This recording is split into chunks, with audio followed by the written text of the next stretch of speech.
Welcome back to another episode of this NifL series of DeAndre Hopkins doesn't get traded by the Houston Texans. We're in year 4 of him not being traded, I'd say. And I kind of just want to jump right into it because I'm really excited about this season. If you watched last episode, we made it to the playoffs and kind of our trip got cut short because we lost in the wild card, but we had such a great team and we had enough cap in the offseason where I knew we'd be able to retain everybody and then bring in even better players this next time around. So I'll just give you a quick recap of who's on our squad here. Deshaun Watson is a 97 superstar at this point in his career. He's only 27 years old. We picked up stud James Robinson, running back, in free agency, which is exciting. This is important to note here. DeAndre Hopkins still looking great at 31, 98 and X Factor, but he was a 99 before. So this means that he's slowly but surely starting to regress. We'll have to keep an eye on that. I'm sure he's still going to be balls to the wall, incredible. So 98 overall superstar X Factor still. D-Hop. On the O-line, we in the first round we drafted. This is Alec Lindstrom, right? Alec Lindstrom. Forgive me if in the last episode I said Chris or Alex Lindstrom. It's Alec Lindstrom out of Boston College. He's 73 normal dev. And a couple picks later, in a couple later rounds, we got this fella, Dirksen, also a center, but he's hidden development.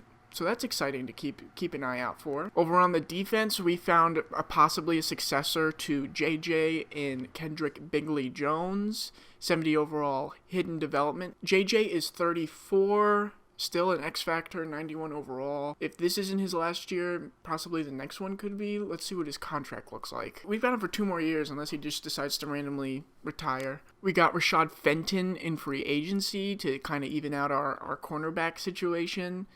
And we'll keep an eye on our linebackers here. They are aging. We're probably going to need to find some young blood in the coming off season, but we're focused on this season right now. This is going to be our year. I've got a really good feeling about it. This is the same team, if not better, because of the adjustments and additions we made in the offseason, so I'm really excited. With an 82 overall team, 85 offense, 80 defense, I say we sim to the midway point and see what happens. Okay, here we are, midway point of the season. Houston Texans are 4-3, and it looks like a really tough division here for us. The AFC South is stacked. The Titans have only lost 1 game. The Jaguars ahead by 1 game, and the Colts are right there on our tails. We both have 4 wins. And our team's been just a little banged up this year. Rashad Fenton had been out for almost all of the games with an injury. Laramie Tunsil is just coming back from an apparent injury. That being said, we're doing pretty solid. Let's check out the stats. Looks like Deshaun is having, average numbers so far. James Robinson looks pretty good. He's sharing carries. Let's keep that in mind. And D-Hop, you don't like to see that. He's keeping the interceptions low, which is solid. I knew going into this year that this would be running back by committee because Gainwell is the starting third down back. He was going to get a lot of carries. So if you want to combine these numbers as a single rusher, they're on track to surpass 1,000 yards. Receiving, D-Hop is leading our team. It's just the stats compared to, I guess, all the other receivers in the league. He was ranked in the 20s.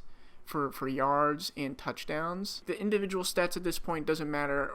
Let's just win games. Let's make it to the postseason and see if we can win a Super Bowl or something. We need to get in there. Looks like Laramie Tunsil's contract is up, and you can't deny it's hard to find a really talented lineman in this game. 90 overall star. That's pretty good. So I guess we'll just give him this base. Oh, okay, he's going to be stingy. Sheldon Rankins, he's getting old. I think this is something we could walk away from, find a replacement. Same thing with McKinney here.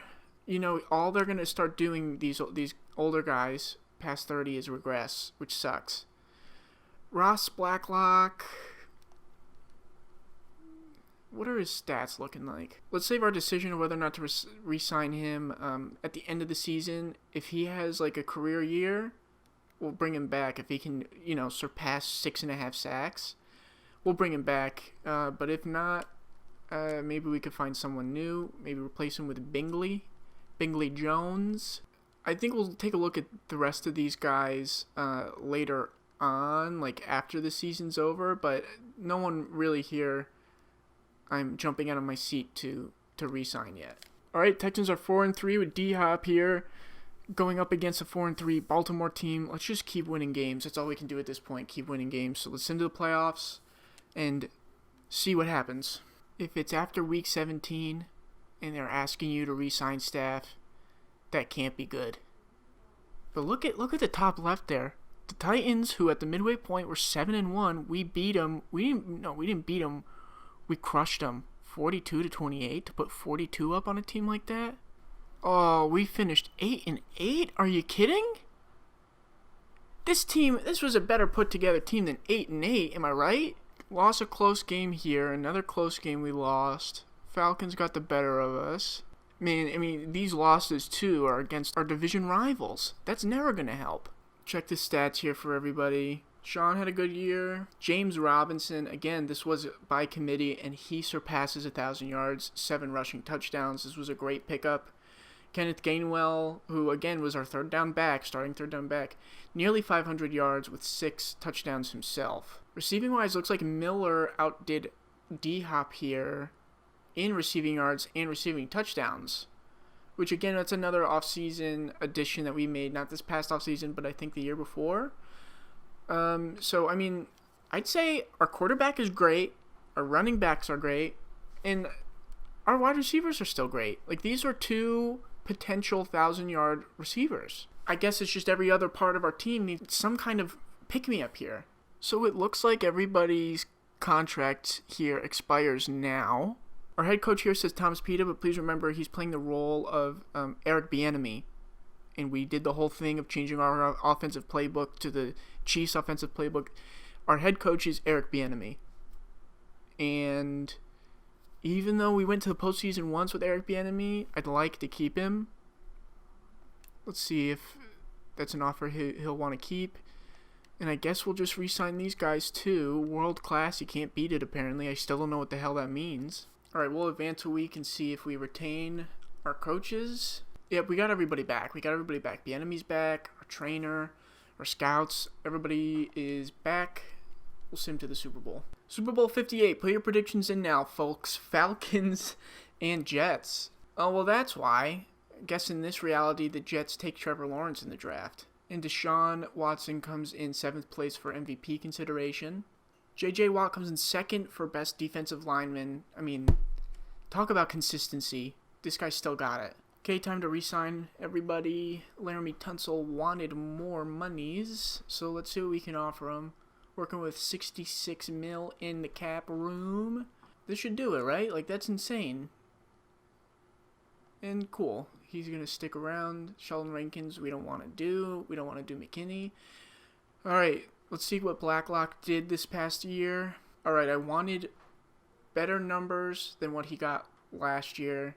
And I'm not seeing them anywhere. He had less solo tackles, less assists, less tackles overall, less tackles for losses, in his lowest sack numbers of his career. And you know what? I saw that he had 78 overall, and that kind of got me excited. But no, I'm going to stick with what I said.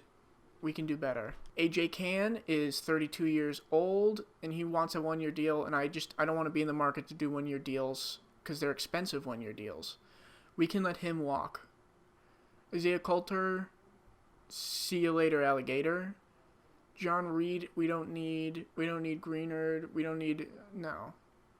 Even our punter here, everyone can walk. So it looks like really the only person we're going to resign is Laramie Tunsil. And before we go and look at the free agents here, I did this last year, well I do it every year, sometimes I just don't show it on the screen. I'm going to go through and see what positions I need to revamp here. So we're good at quarterback, definitely good at running back, still got our fullback. Wide receivers, we still got our 3 main guys, which I like, and then I just want 3 more.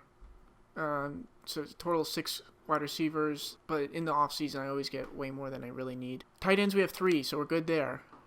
Left tackle, we're set. Left guard, we're set. Center, we got these two guys. What did Durskin end up being? A star. Okay. Maybe we can move Dirksen to right guard because we just got rid of Can. Let's do that right now. That would help us out a lot. Because as I've mentioned before, and I'm sure a lot of other people who play this game on YouTube have mentioned before, it's so hard to find good offensive linemen in this game. Look at that. He went from a 69 to a 71 when we moved him to guard. I like that move. So our O-line is pretty much set. JJ is down to an 89. Is he not X Factor anymore? He's just a star now. But look, he's on contract. I think he's still going to produce pretty well. Kendrick Bingley Jones, 74 overall, turns out being a star. Pretty solid. And I think I'm going to move Bingley Jones over to the right side, and I'll just do that in the depth chart. But either way, we're going to need more depth at the end position, so I'll just put right end down in my notes, or left end, it doesn't matter, any end. D tackle, we're working with 74 overall Fedarian Mathis. He's normal dev. I'll put down defensive tackle. We could always upgrade that. Hamilcar Rashed, 77 overall, still star. You like to see it, but it'd be cool to get some backups behind him. Middle linebacker, we definitely need to upgrade. I think this is going to be our number one position to kind of help flesh out. We run a 3-4, so we need 2 starting middle linebackers, and then I like to have 2 backups behind that because they rotate pretty frequently. Owen Popo, 79 overall normal dev still. Pretty solid there. Our corners, Connolly has regressed down to a 79. I like having 6 corners on the team. Right now we only have 5, and I might want to find like a stud like a Connolly or a Fenton just to help boost our DBs. Full safety, we can use a backup. Probably just draft one. Strong safety, we're set. Our kicker is back, and I would like a punter. Okay, so we got some cash. We got some serious money here heading into free agency. Let's see who we're able to pick up. Isaiah Simmons is available, and if we picked him up, I'd move him to middle linebacker in a heartbeat. So let's just give him this, because it doesn't look like anyone's offering him anything. Let's just give him what he's asking for, not take any risks. And it looks like stud Logan Wilson is also available. Give him what he wants. Some really good players available in free agency this season. So we'll advance the week, see who we were able to get, and also see who we might be able to draft. Okay, so we got a defensive tackle. We got a corner. We've got a middle linebacker. And oh boy, we signed everybody that we sought out for. This is really exciting. Isaiah Simmons, who's a 91 X Factor, we're moving him to middle linebacker. Okay, he regresses down to an 88 at middle linebacker, but he should still be a powerhouse player alongside Logan Wilson and Zach Cunningham behind them, kind of giving them some veteran leadership here. So the key main positions I needed to upgrade in the offseason I did through free agency, which is awesome. What pick do we have? We're working with the 16th overall pick. We got a lot of later picks because I've been trading. I don't know. Let's take a look. Like, I still need a defensive end of some sort, and there looks like there's some good ones in this draft, especially Jack Sawyer I know to be a really good prospect. He'll probably go earlier than 16, though. There doesn't seem to be a lot of help in the left outside linebacker position, and the auto scout didn't really help us here in the right outside linebacker, which I think I'll start to take a look at myself. We can 100,000% draft a solid full safety. These guys will fall. I mean, we just need a backup. Doesn't really matter what his overall is. If we end up stealing like a Hunter Waller or a Derek Davis, who are going to have high overalls in the later round, that'll be solid. Or I went through and I scouted some more right outside linebackers who we might move to left outside linebacker. And, you know, there's some decent options here. We could get a pickup somewhere along the way. I'm going to do more for these later rounds. Okay, very solid free agency for us. Signed everybody we wanted and still have a lot of money to work with. And we're going to head into the draft and see if we can just polish off the last couple team needs to make the Texans playoff bound. All right, I'll give you all a quick draft recap. Saw Keyshawn Silver was available, projected to be an early first-round pick at 16. So I went and took him, He ended up being 76 overall, but he's only normal development. Then in the second round, I know this is a surprising looking pick, but he was far and away the best player on the board. You should have saw his combine stats. So he was projected to go first round. Again, I had him second round with 16th pick. What's that? 48th overall. We took Christian Larry, and, I was bamboozled. 71 overall, normal development. He'll be pretty low on the depth chart. So that was, I'll admit, a wasted pick. However, I thought we'd had a really good draft nonetheless. Here at outside linebacker in the third round, we got Ian Jackson, 69 normal dev, which is fine because he's just there for depth. Fourth round, we moved our backup center to be our starting right guard, so I still wanted to back up in that position, and we did it again. We got a 68 overall hidden development player in a late round. We needed a full safety, but there weren't really any good ones on the board. However, there was some really great cornerback prospects on the board, and we got Jalen Davies, who ended up being 71 overall hidden dev. So he might remain a cornerback, and we might make one of our lower depth corners our backup full safety. We'll see. And finally, I had one more pick because I traded everything else away. We just didn't need any more players. I just got another backup outside linebacker, and he is a 67 normal dev. Okay, heading into week 1 of the new year, let's look at our new team. I said it last year, but they are better than they were last year.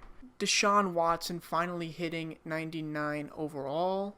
28 years old, still superstar development. D-Hop remains X-Factor and at that 98 overall. Still got James Robinson. Will Fuller is no longer a star, but that's okay because Anthony Miller is. Here's a look at Dirksen here at right guard. It's a lot of silver on the line. I like to see it. And the defense here is really where we made some key upgrades.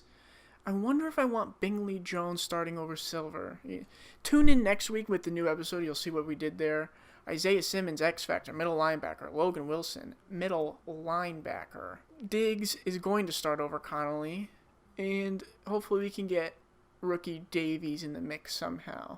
And here's another offseason sign with Hurst. So, team's looking dangerous. Really dangerous. Point out any weaknesses, please. Please point out any weaknesses for me. This is a good, really good team. I'm really excited for this next episode to see how far the Texans go in this scenario where the Texans never trade away Deshaun Hopkins. So thank you so much for watching. If you have an idea for another NifL series, leave a comment below. And make sure you check out bestavailableplayer.com for more cool content just like this.